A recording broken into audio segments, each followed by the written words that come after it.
I think it's very human to want to explore something that's unknown.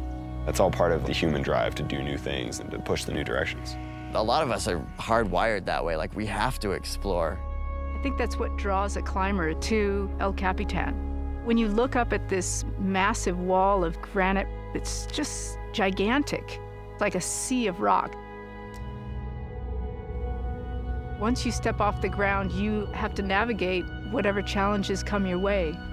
You have to have a lot of faith in your ability to figure things out on the fly. When I look at El Cap, I'm inspired to climb better, climb harder, climb faster. It's just cool to flirt with the impossible, you know?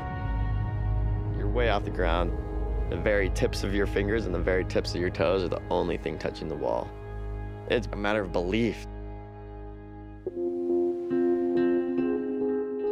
The nose of El Cap is the most famous rock climb in the world.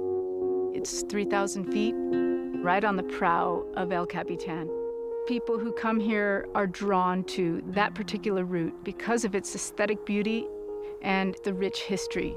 It's just awesome. When Lynn Hill free climbed the nose in 1993, it was really the start of this new era of big wall climbing. She just used her hands and feet and climbed from the bottom to the top, which turns out to be quite hard.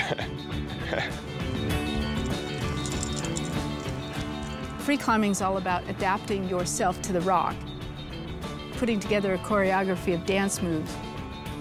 The rock is what dictates the moves. People said, oh, no, you can't do that. That's too hard. It doesn't look like there's holds, but I just looked at it with an open mind and found just enough to make it possible.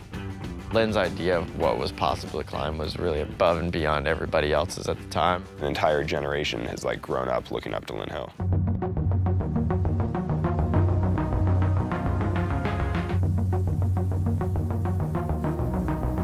Today, the climbers, they're just amazing.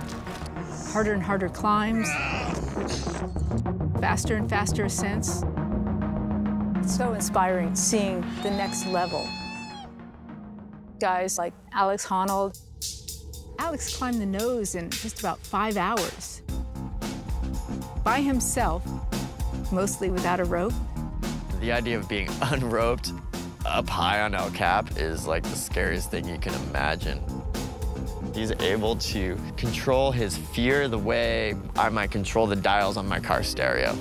And I've never met anybody else like that. I mean, it's a pretty crazy experience, but I feel like I know myself well enough to use gear if I need it, use my rope if I need it, and only free solo the parts that I feel comfortable. Alex raised the bar with his speed solo of the nose. And then just this year, Tommy Caldwell did the first ascent of the Dawn Wall, the hardest big wall climb in the world. The Dawn Wall is this huge swath of blank stone to the right of the nose.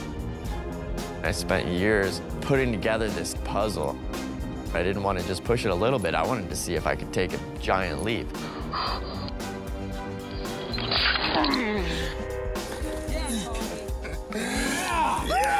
He put the whole thing together in this brilliant ascent.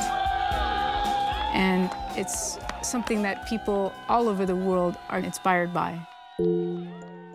Climbing in places like Yosemite has a way of connecting us with nature that is sort of getting lost in today's world.